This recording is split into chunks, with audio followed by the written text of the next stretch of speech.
नमस्कार दोस्तों, मैं हूं नम्रता और आपका मेरे चैनल अनकही कहानियां पर हार्दिक स्वागत है। आज मैं आपके लिए लेकर आई हूं चित्रा मुद्गल की बेहद मार्मिक कहानी बयान, जो उनके बयान नाम के कहानी संग्रह से ही ली हुई है।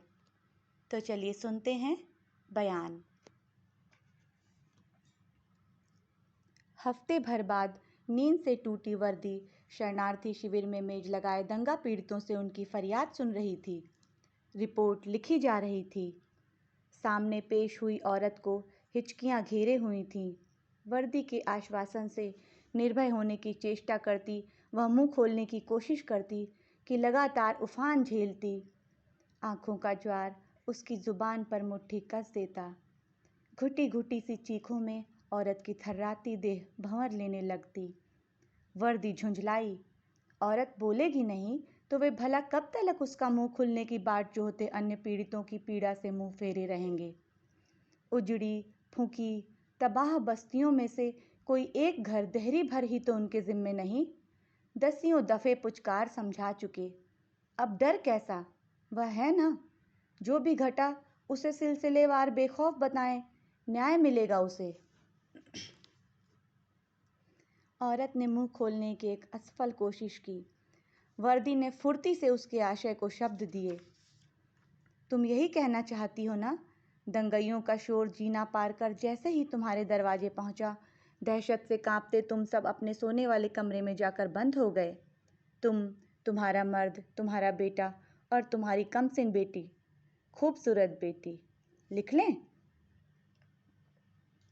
दंगइयों ने दरवाज़ा खुलवाने को पहले आवाज़ें लगाईं, थापें दीं, लातों से कूटा।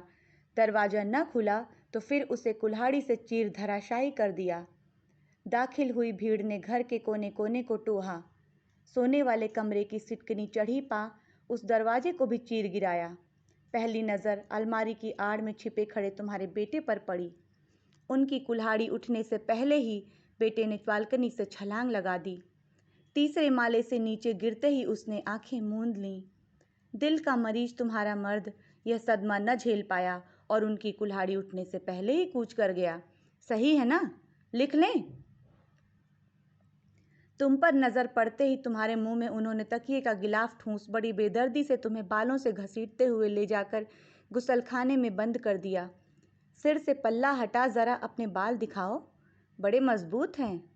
हाँ, तो तुमने गुसलखाने से बेटी की लगातार चीखें सुनी? पुकार रही थी तुम्हें, अम्मा हमें बचा लो। तुम्हारा अनुमान है 6-7 लोगों ने कम से उसके साथ कुकर्म नहीं किया होगा। गुत्थी सुलझ नहीं पा रही। 6-7 लोगों ने उसके संग जबरई की होती तो बेटी लाश बनी पड़ी मिलती।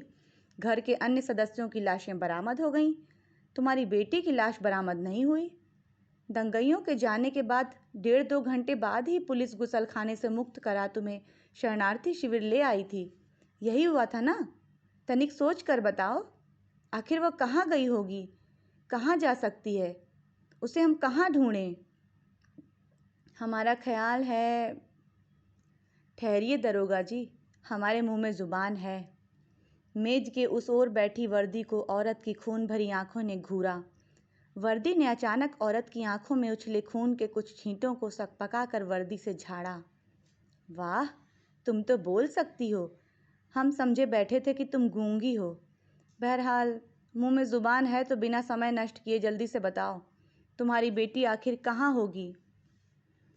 आपके घर में दरोगा साहब। तेरा दिमाग तो नहीं चल गया? औरत गरजी। क्यों, आपके घर में बेटी नहीं है? मेरे घर में मेरी बेटी है ना। वो मेरी बेटी है, मेरी बेटी की चलती फिरती लाश। घर जाइए दरोगा साहब और उस बच्ची को गौर से देखिए, मेरी बेटी बरामद हो जाएगी। शिविर में सन्नाटा छा गया। कहानी यहाँ पर ख़त्म होती है। अगर आपको ये कहानी अच्छी लगे तो आप मेरे चैनल को लाइक, सब्सक्राइब और शेयर ज़रूर कीजिएगा। धन्यवाद।